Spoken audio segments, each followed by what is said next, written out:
Kemi kaluar tek pjesa e intervistës në edicion e lajmeve të orës 16, do të flasim sot për raportet e dhënat më të fundit publikuara fillimisht nga Instituti i Statistikave dhe më pas nga Banka e Shqipërisë, dy institucionet kryesore financiare që publikojnë edhe updatojnë të dhënat për rritjen ekonomike dhe për esurinë ekonomike të vendit tonë. Kam ftuar sot në studion e lajmeve Gent Beqirin, pedagog ekonomie në UET edhe ekspert shumë i njohur i ekonomisë. Përshëndetje dhe mirësevjen. Përshëndetje. E nisim me dhënat më të fundit publikuara nga Instituti i Statistikave për tremujorin e dytë të këtij viti, që rezultoi me një, le të themi, tkurrje të ekonomisë krahasim me 2013. Sipas teje, cilat janë faktorët që sollën këtë tkurrje? Është një krahasim, le të themi, jo simetrik i dy tremujorëve, pasi tremujori i dytë i vitit 2013 ka përkuar me sezonin e parazgjedhjeve të vitit kaluar, në cilën janë shpenzuar pothuajse 70 apo 80% të gjithë planit të investimeve publike të gjithë vitit.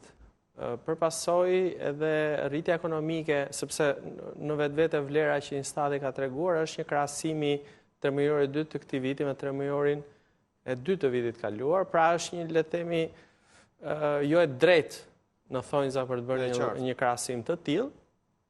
Por gjithsesi, pavarësisht se ne kemi perceptimin e një rënje 0,61 apo 3%, nuk përbën, le të themi, rënjet e ekonomisë, përbën një trend normal të rritjes të vendit dhe të ekonomisë në këto muajt e fundit apo 3 muajt e fundit, që gjithsesi nuk është larg shumë, le të themi, potenciali që ka ekonomia jonë. Është larg edhe pritshmërisë, parashikimit të Fondit Monetar Ndërkombëtar 2,1% për këtë vit. 2,1% duke marrë parasysh tash varet me kë e krahasojmë. 2,1% nëse të gjithë në Eurozonë flitet për një parashikim gri, ne nuk mund të bëjmë dallim. Nuk kemi Kina apo nuk kemi, le të themi, një vend që mes një rajoni Bashkuarat e Amerikës që kanë rritje këto kohë. Shtetet e Bashkuara të Amerikës, le themi, vinë në një pas krize të viteve 2008-2009, ka bërë një politikë të mirë me normat e interesit, me kursin e këmbimit të dollarit me moneda të tjera të forta, për pasojë gjatë periudhës krizës mundi ta shpërndajë, le themi, krizën që po kalonte vendi, fillimisht përhapi si krizë, më pas le themi, mundi ta zbus në një kohë relativisht jo të gjatë, por gjithsesi Amerika, le themi, për fatin e saj dhe gjeografik, i ka më të pakta problemet me vendet përreth, siç ka, le themi, morinë e probleme politike dhe ekonomike siç ka Europa, sepse është e përfshirë në kufi më të gjerë, dhe po gjithsesi në fund Amerika, duam apo s'duam, mbetet, le themi, ajo që udhëheq në ekonominë globale.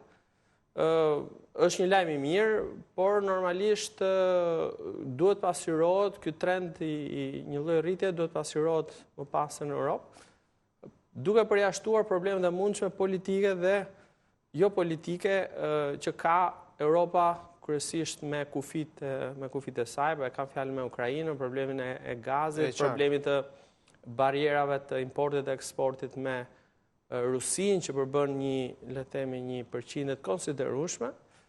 Pra, këto lloj problemesh nuk e bën të mundur një parashikim pozitiv, por gjithsesi, duke kaluar tek vendi ynë, është një parashikim jo i keq. Potenciali është për më tepër, të harrojmë atë rritje, le të themi 9% apo 2 shifrore që kemi dëgjuar apo propaganduar shumë kohë më përpara, duhet jemi me këmbë në tokë, një rritje sado e vogël apo më madhe mbi 2% apo diçka e tillë është një shenjë pozitive. Ne kemi nevojë të rimë këmbemi nga post-kriza që kapi vendet përreth, nga problemet që patëm ne dhe kemi akoma faktikisht me deficitin buxhetor, probleme të tjera. Pra normalisht mjafton që trendi të jetë pozitiv, të jetë një përqindje e mirë, kjo bën të shpresojmë. E qartë, gjithashtu konfirmohet në dhënat e Instatit sektori i ndërtimit nga dalsimi edhe rënja e sektorit ndërtimit, dhe kur flas për sektorin e ndërtimit nuk kam parasysh vetëm pjesën e pallateve që janë të bllokuar tregu imobiliar i banesave, por edhe pjesa e investimeve publike që duket se në një farë mënyre ka vënë në ngërç mungesa e investimeve publike këtë sektor. Ne kemi një problem relativisht të vështirë strukturor të ekonomisë, në cilën shihet se trendi i investimeve merr një lloj fryrje në periudha të caktuara.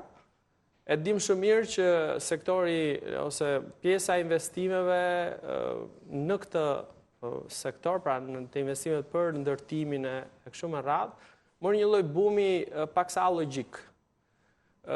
Duke u bërë tashmë edhe një problem. Pra normalisht tërë ato para, tërë ato investime, një pjesë të tyre të ardhura jo drejt për drejt nga biznesi vendas, po mund të kenë qenë, le të themi, edhe pjesë që vinin nga emigrantët. Pra normalisht një akumulim kapitali të disa formash investoi vetëm në një sektor ose pak a shumë në një sektor. Gjishin në moment caktuar në kohë krize, duke prekur atë bën të dëmshme për ekonominë. Pra ne kemi një lloj, kështu ka ndodhur dhe me probleme dhe me sektor të tjerë. Rasti mund të marr, unë uroj që patjetër mos jetë problem, po unë e perceptoj si një lloj problemi këtë urinë e madhe për të investuar në hidrocentrale. Vend e pa vend në një kaskadë ka ndërprerje dhe thyre shumë forte, gjë që në një farë masë nuk bën sens. Pra ne duhet kemi një lloj diversifikimi në investime në ekonomi, të cilat krijojnë atë konceptin që quhet të portofolit, në kuptimin portofoli faktikisht është për një biznes apo diçka, po bën sensin edhe më gjerë. Në kuptimin që në raste të krizave, në raste të prekjeve të ndikime negative në një sektor, të ketë sektor të tjerë që normalisht e amortizojnë, e zbusin pjesën e krizës, pjesën e ngërçe që mundon. Ne nuk e kemi këtë diversifikim akoma. Ne nuk kemi akoma një lloj, pra, si themi, investojmë në disa sektor dhe që është me tepri, është jashtë sensit ekonomik, jashtë sensit të kërkesës. Kështu ndodhi dhe me sektorin e ndërtimeve, i cili duhet të merret parasysh, është parasysh nga qeveria, po duhet të ketë një lloj politike të caktuar se çfarë mund të rigjallëroj. Në fundit është një treg me kërkesë dhe ofertë i lirë dhe sa do ta korrigjosh nuk mund ta. E qartë, po pyetja më e madhe tani është që kush do ta udhëheqë ekonominë. Sektori i ndërtimit ka qenë për disa vite lider dhe ka udhëhequr edhe rritjen ekonomike. Kush do ta udhëheqë? Është pyetja që bëhet. Vështirë për t'i dhënë një përcaktim tërësisht qartë, patjetër që ne në këto momente ne varemi kryesisht në sektorin e shërbimeve, sektorin e turizmit. Themi bujqësia, apo edhe bujqësia e kemi shumë të fragmentarizuar. E kemi thënë shpesh edhe në këtë studio që është e nevojshme të shihet me një prioritet madh. Për vetë faktin sepse ka qenë një ndër sektorët kryesor para disa vitesh. Para disa dekadash, le të themi. Dhe është e pamundur që nëse ne nuk profilizohemi në një sektor ose nuk stimulojmë një sektor saktuar, ajo prapë mbetet shumë kryesore dhe shumë e rëndësishme. Pra është e nevojshme të hidhet vështrimi shumë më i theksuar, problemet janë të pafundme, është diçka që do të kërkoj kapital, kohë, reforma të vazhdueshme, të gjata, por është e nevojshme të korrigjohet për dy të paktën arsye kryesore. Punson dhe punson shpejt, nëse i fillon dhe investohet, zbut amortizon, le të themi, problemet sociale dhe ekonomike, pra këtë migrimin ose kalimin nga vendet rurale në kryeqendrat për të kërkuar një punë, pra normalisht zbut, le të themi, papunësinë. Krijon një premis tjetër që normalisht ne duke qenë se importojmë shumë mallra të konsumit, të bujqësisë, do të stopoj importin dhe do të normalisht supozojmë që në një farë periudhë të caktuar mund të stimulojë eksportin, sepse ne kemi patjetër produkte të cilat mund të eksportohen shumë mirë dhe mund të kontribuojnë në ekonomi. Pra normalisht është një sektor shumë i rëndësishëm. Kjo pastaj jep edhe frymarrje sektorëve të tjerë, sektorit turizmit, sepse normalisht fillon dhe ekuilibron ekonominë ato për masa, në ato përqindje që le themi është ajo e dura. Ne nuk mund të kthehemi brenda një periudhe relativisht të shkurtër kohë në ekonomi, nga një ekonomi që ka pasur bujqësinë prioritet, ka qenë kryesore në ekonomi ose në ekonomi që varet në industrinë e rëndë apo në industri të tjera, është e pamundur ky kalimi menjëhershëm. Fakti është që normalisht për fatin tonë, le themi, të mirë apo të keq, vendet përreth nuk e kam pasur këtë luhatje, kështu që ne mund të marrim eksperiencë, mund të marrim, le themi, të mësojmë nga gabimet edhe që janë bërë. Saktë. Rastet më të mira janë, le themi, edhe në Kosovë apo në Maqedoni, të cilat normalisht nëse shkojmë në treg, do të gjejmë pak ose as pak produkte importi. E qartë, për të kaluar tek të dhënat e fundit Bankës të Shqipërisë, ajo që më ka bërë më shumë përshtypje është norma e inflacionit 1.5% që në një farë mënyre përkthehet në një ulje të kërkesës edhe në, le të themi, shtrëngim të rripit të shqiptarëve. Nuk e di nëse ti e lexon kështu. Nuk e lexoj totalisht në këtë formë. 1.5 është një normë e një ekonomie në lëvizje, jo në një lëvizje të fortë. Qofse inflacioni do filloj të kishte një rritje më të lartë, atë do filloj të pak nga pak bëhet shqetësuese më shumë se sa një tregues i një ekonomie, le të themi, relativisht të gjallë. Do të ishte më e vështirë apo më, le të themi, problematike kufit më të poshtë apo më të lartë të inflacionit. 1.5 është një normë relativisht normale. Treguesi një ekonomie të cilat po fillon pak nga pak të marrë atë lëvizjen e normale, lëvizjen e duhur. Varet kryesisht patjetër nga ulja e nivelit konsumit për muaj me radhë, që ka ndodhur në paktën një vit e gjysmë kohë. Është një tregues normalisht edhe patjetër i ndërprerjes në farmasës së uljes së investimeve publike, të cilat janë një komponent shumë i rëndësishëm i ekonomisë.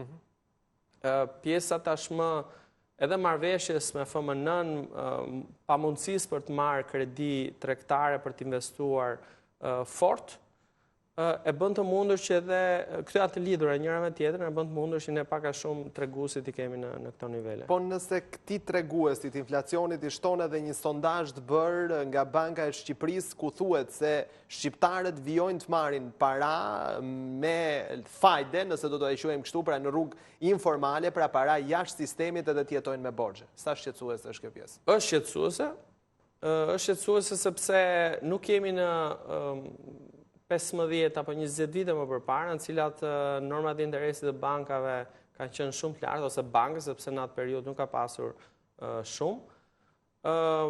Ky nuk është problem më tepër i, le të themi, pamundësisë apo shtrëngimit të kreditdhënies nga bankat e nivelit 2, por është problem, le të themi, i informalitetit. Që do të thotë, nëse sot do të aplikon një biznes apo edhe një qytetar, ka në një farë mase ka disa probleme të konsiderueshme me atë që quajmë në thonjza letrat. Në kuptimin me bilancin, mundësinë e likuiditetit për ta mundësuar një kredi në ato përmase që kërkohet, po qoftë dhe individi në cilin normalisht për fatin do të keq edhe pas kaq shumë vitesh vazhdojnë të marrin një pagë të deklaruar një pagë në dorë. Pra, duke qenë se niveli pagave nuk është shumë i lartë, nuk e mundëson ekspozimin me një kredi në nivelet që kërkohet. Pra, këto normalisht janë probleme që ne vazhdojmë ti... Edhe janë të lidhura me njëra tjetrën. Janë shumë të lidhura me njëra tjetrën. Informaliteti i lartë, edhe në tregun e punës, detyron pastaj që të bëhet një lloj, le të themi, huadhënie informale jashtë sektorit bankar. Sepse në të tillë forma normalisht nuk kërkon as letra, asgjë, por kërkon mjafton, le të themi, në farmasë edhe emri i mirë i firmës, emri i mirë ose njohja e kështu me radhë. Por ky është një risk. Ky është një risk sepse nëse do të shoqërohet pastaj me një lloj krize të caktuar, do të krijojë probleme midis individëve, çështje të koklavitura.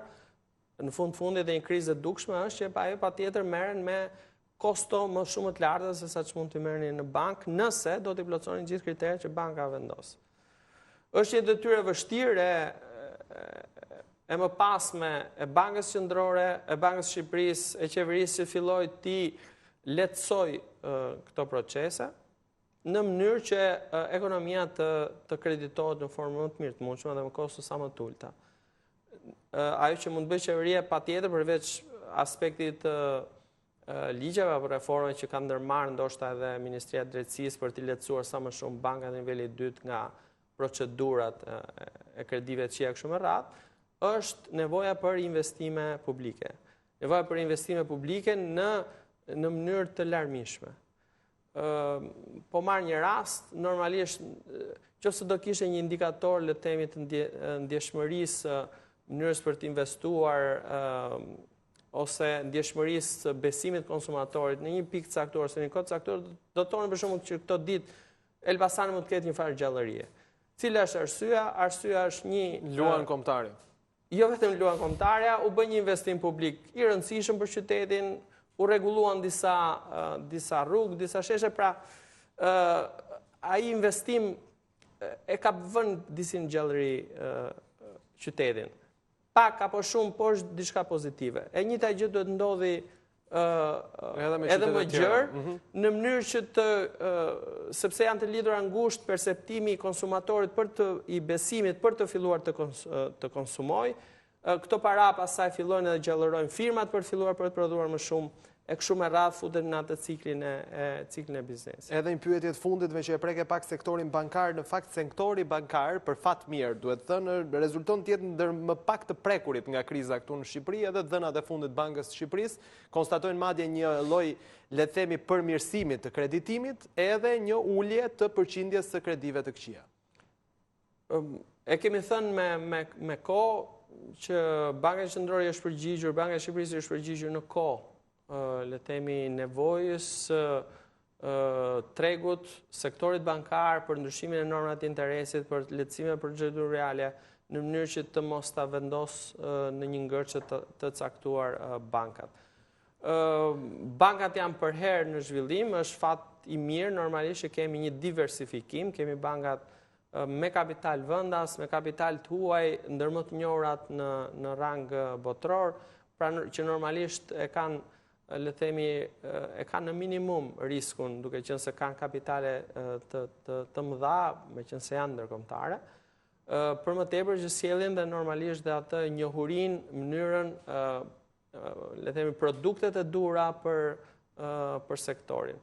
Ajo që është problem është që normalisht ne në aspektin tjetër nuk i kemi bërë punën të mirë. Për shembull, investohet vetëm në disa sektor dhe përjashtohen disa për problemet e tyre të thella.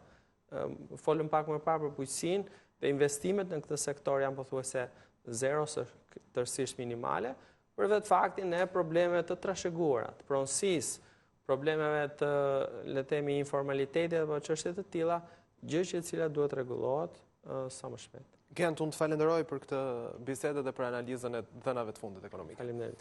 Isha me Gent Beqirin, pedagog në UET, ekspert i njohur i ekonomisë. Në fund të kësaj bisede, ju kujtoj edhe një herë disa nga titujt më kryesorë që patët mundësi të ndiqni në këtë edicion informativ. Sektori ndërtimit në krizë, qytetarët nuk blejnë shtëpi për shkak të çmimeve të larta. Partia Demokratike në sherr me ish mikun Ilir Meta për delegacionet jashtë vendit. Ebola, arma më e re e Shtetit Islamik, infekton militantët për të shpërndar virusin në Europë. Malala, 17 vjeçaria që sfidoi talebanët, merr Nobelin për paqe.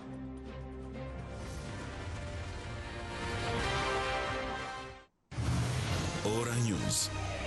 Aty ku ngjarja ndodh. Kjo ishte gjithçka për këtë edicion, ju falenderoj për vëmendjen. Mirupafshim.